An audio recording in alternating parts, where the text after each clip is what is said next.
What does labor want?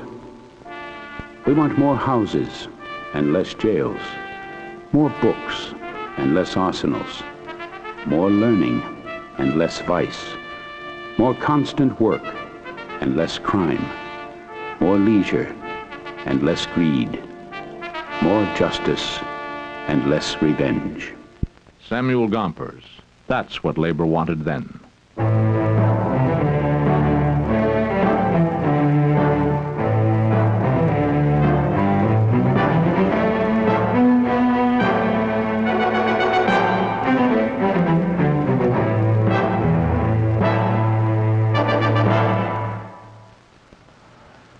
My name is Fred J. Scollay, and I'm here at the AFL-CIO headquarters in Washington, D.C. Now, I'm not here as a spokesman or anything like that. I'm just another union man doing his job. And my job today is to act, and my assignment, it's a snap. You see, this is your story. Well, actually, it's my story, too, because I am a member of an AFL-CIO affiliate called AFTRA. And what I'm going to do is to take a walk with you through some of what happened to working men and women from there to here. Anniversaries are good times to look back and see where we came from, how we got here, and why. The centennial of the AFL-CIO, its 100-year anniversary, is such a moment. The AFL-CIO's history from 1881 to 1981 is a story of struggle. Today, the AFL-CIO is made of the blood and bones and tears of every man, woman, and child who fought and died to establish labor's right to equitable wages and a decent life.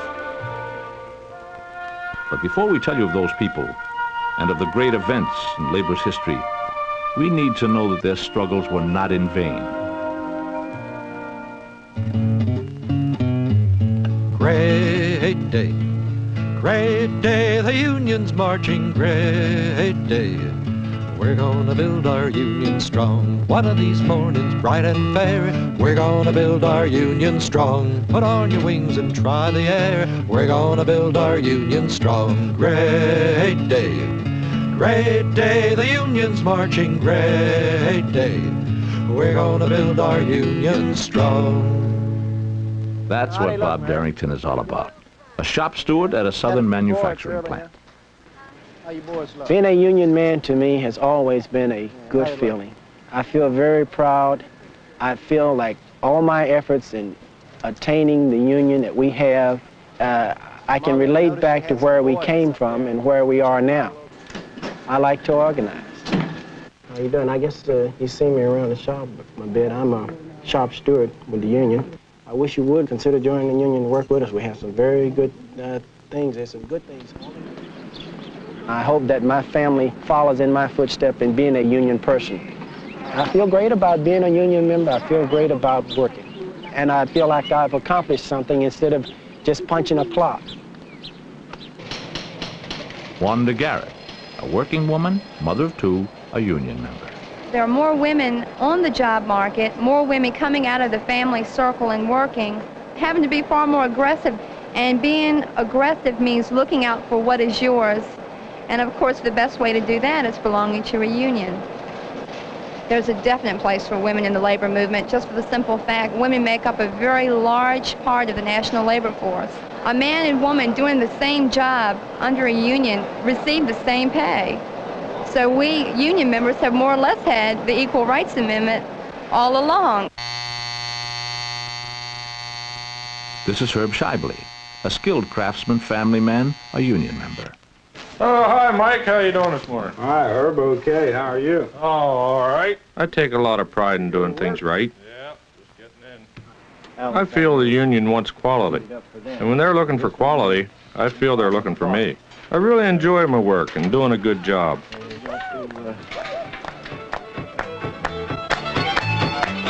But I also like going out with my friends, too. I think I've got a very good life right now. I feel the union has given me most everything I have today. I wasn't around back when the fight for the union started. It can be a tough fight even now, but not like it was back then. By the time the AFL was born, men and women working in places like this had been fighting for their rights for a long time. To many, everything from the Boston Tea Party to the first formations in various commonwealths of bills of rights, through the days of Valley Forge, and every battle in the fight for our nation's Constitution was the same fight for decent wage and personal dignity. Everything that happened in the past will help us understand the needs of the future. And that's why we must remember what working men and women endured to secure our lives and our sacred honor today. The past, as has been said, is indeed prologue. The first strike appears to be that of black men who were chimney sweeps in Charlestown in 1761. From then on, from one end of the colonies to the other, there were organizations on the local level, there were strikes, protests, retaliations. In fact, the courts of the time decreed that a combination of workers to raise their wages was a criminal conspiracy. The times were characterized by deep hostility on the part of the employers. Most of the strikes of the era were lost.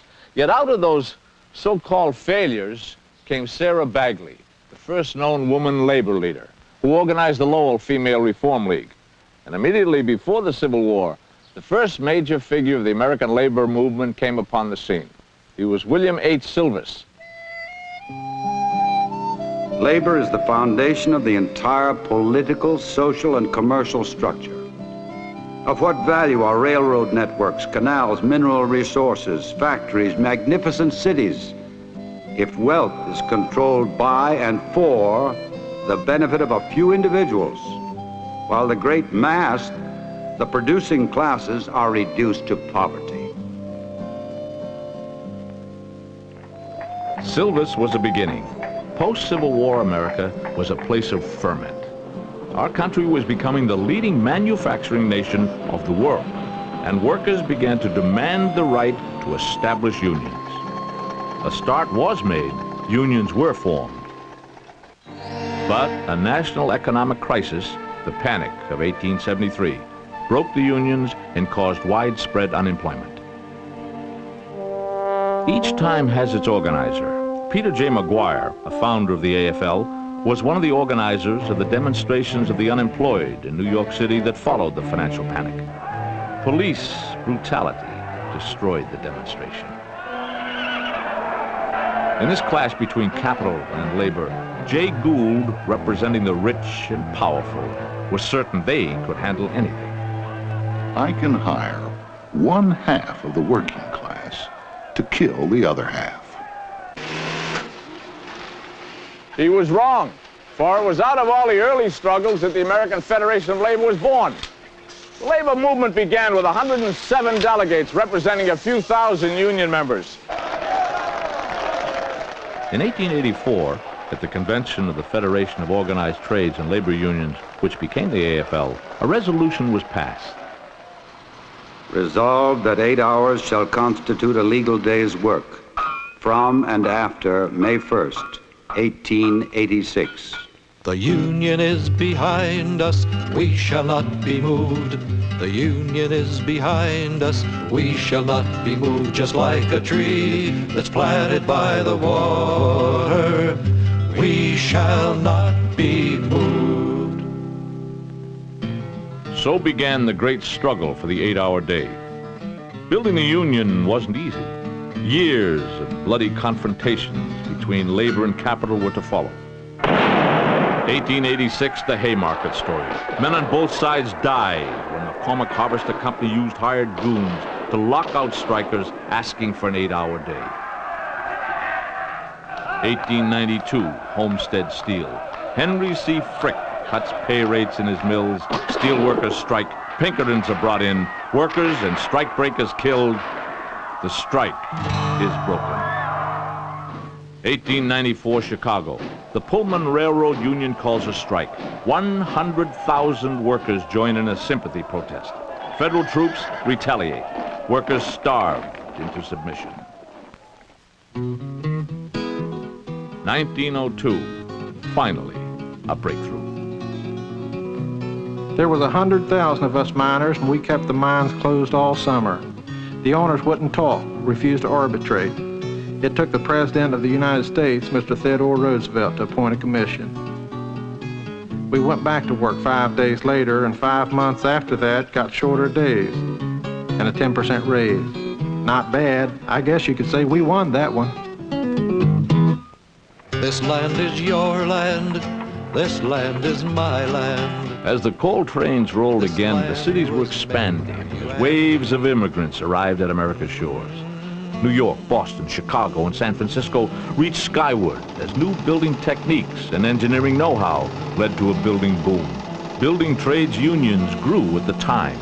Many of the crafts were as new to America as the people, but they learned fast and began the gigantic task of building America. This land was made for you and me. A few years later, in 1909, we women, 20,000 of us, protested in the first needle trade strike. If more people could see the way we work, and if they could try to count the money we make, they'd soon understand that we work in sweatshops under slave conditions for not enough money to buy a life. They won. They got a 52-hour week and wage increases. Maybe not a lot, but for the time and place, it was good. Bring that lead over here. The fire that never goes out in the mind is that of the Triangle Waste Company on New York's Lower East Side. It was 1911. Almost 150 employees, almost all young women, died as the fire swept through the factory. The safety exits had been locked, it was said, to prevent the loss of goods. Of all the struggles of this time, the most brutal was the strike against the Colorado Fuel and Iron Corporation. It was 1914. Miners and their families were brutalized for demanding their rights. They were thrown out of their company-owned houses. Their temporary sheltering tents were burned. 14 children and a woman were killed. The name of the affair is the Ludlow Massacre. It's hard to forget. Don't scab for the bosses, don't listen to their lies. Us poor folks haven't got a chance unless we organize. Which side are you on? Which side are you on? Chicago, 1937, the Memorial Day Massacre.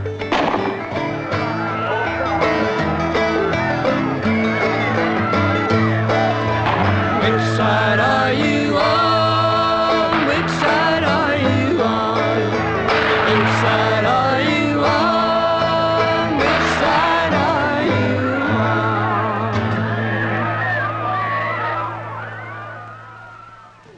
It bothers me not to be a member. The times are different, but the question remains the same. Which side are you on?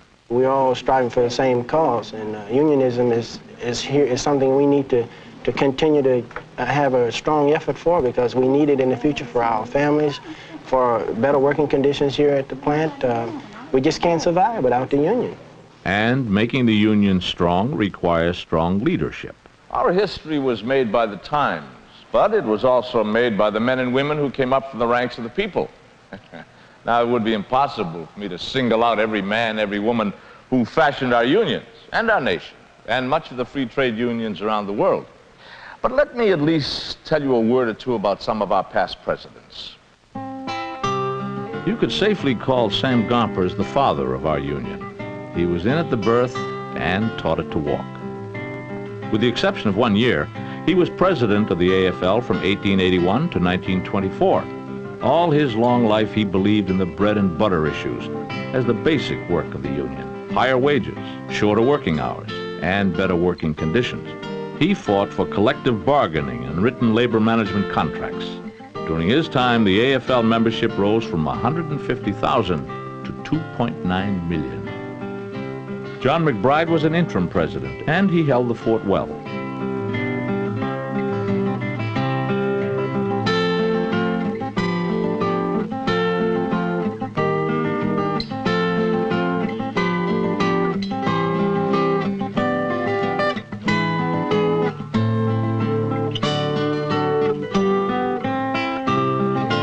William Green was president of the AFL from 1924 to 1952. He was, without doubt, one of the great labor statesmen.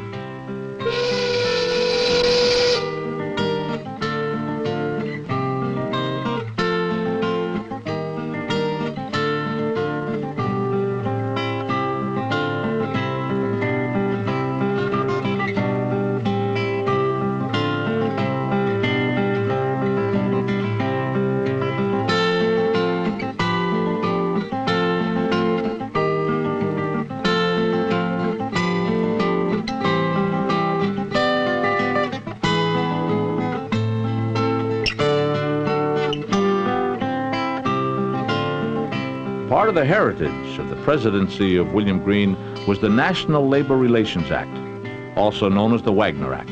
It is generally agreed that this legislation was the Magna Carta, the great charter of working men and women of our country.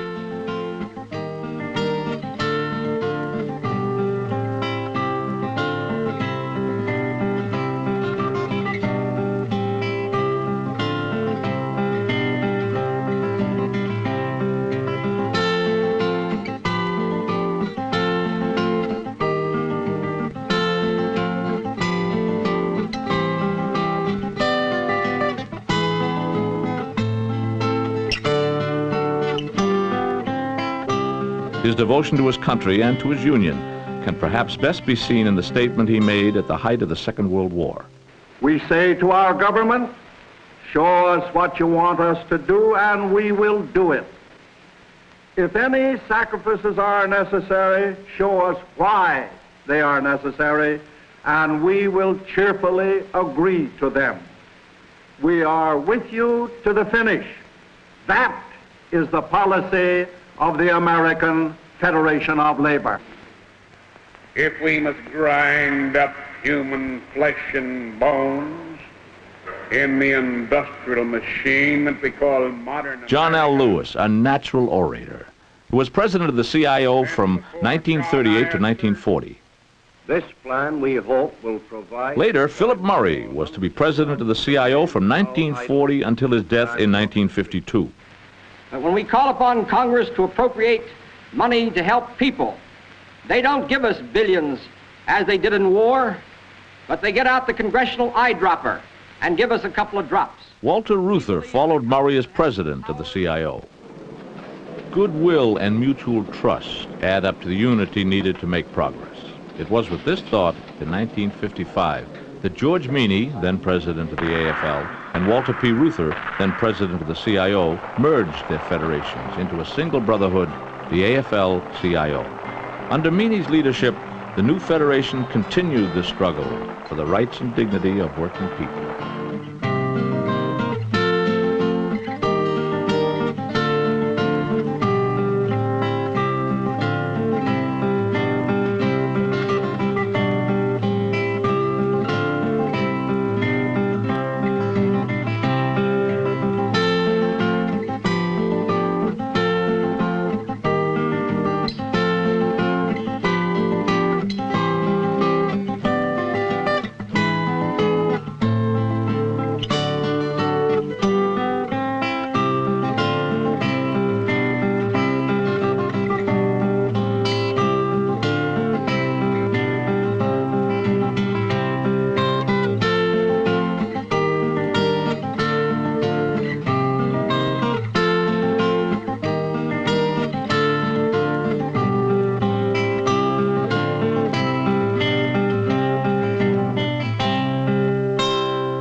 Let us keep in mind that the AFL-CIO is an organization of workers with the simple purpose to raise the standards of life of the people it represents. This means wages, hours, working conditions of our members. But when we think of this simple purpose and set out to implement, we found out many years ago that in order to do an adequate job, we had to raise the standards of all. Because under our American democratic system, under the economy, the dynamic economy which we have in this country, it's quite obvious that no one segment of society can long profit at the expense of others. There's hardly a person in our country who doesn't remember George Meany, union member or not. He was dedicated to the ideals of democracy and free trade unionism throughout the world. Succeeded by Lane Kirkland as president in 1979. He died a few months after stepping down. And now we have faith that better days lie ahead for the working people of America and of the world. Because George Meany is up there. At his funeral, Kirkland spoke of this champion of freedom. And now we take our last leave of what remains of him here. Goodbye, George. Fare thee well.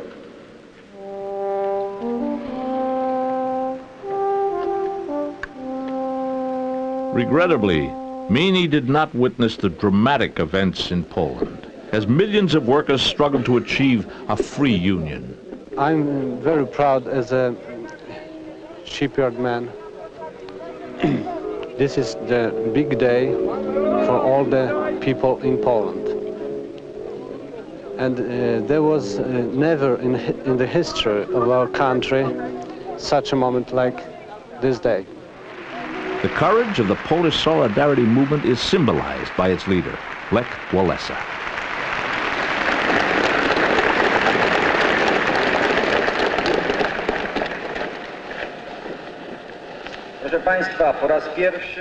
I feel what's happening in Poland right now is a replay of what has happened in this country many years ago. The same thing the Union has fought for here, the whole country of Poland basically is fighting for over there. But it really gives me great, immense pride to see these people fighting for what they believe in. One thing we should remember here in America is that it's not just Poland so far away. We have little Polands all around, in the South, everywhere. J.P. Stevens is a good example of that. These people had to fight just as hard as the Polish people for the same rights, and they won. The bargaining table has become the place where most of labor's battles are fought today. While there are little Polands to remind us that the struggle goes on, there has been significant progress. In fact, more than 90% of all labor disputes are settled by arbitration and collective bargaining.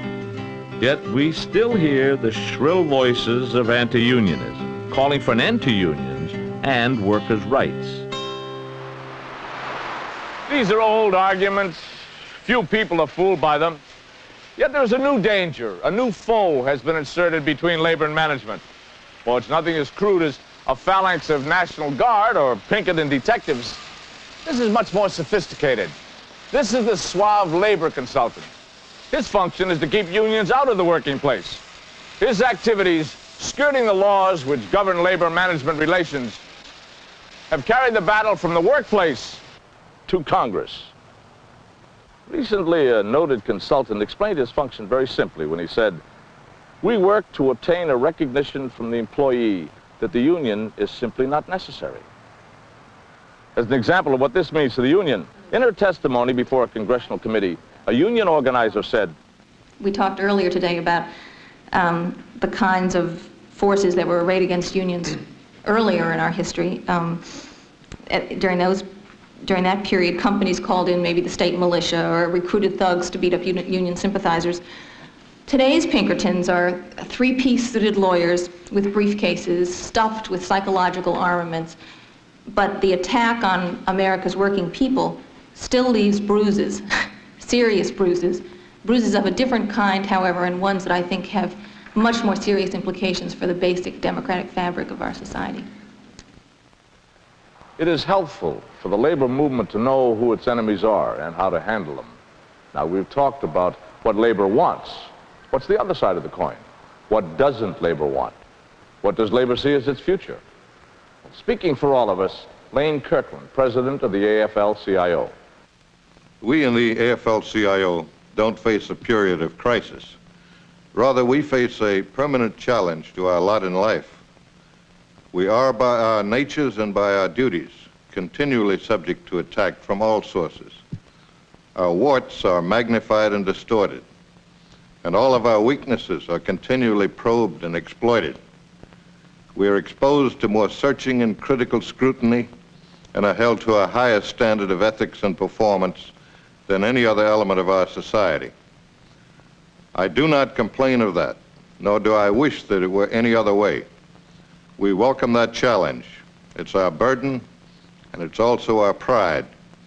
The fact is that we trade unionists do aspire to far higher goals and more selfless purposes than any other element of human society. The challenge is great, and our common burden will be made lighter to the extent that we all shoulder it together.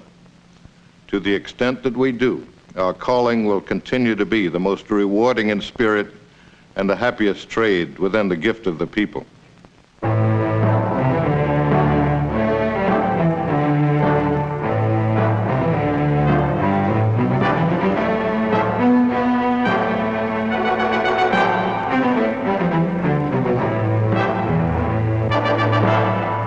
We've only just begun, yes, we've only just begun.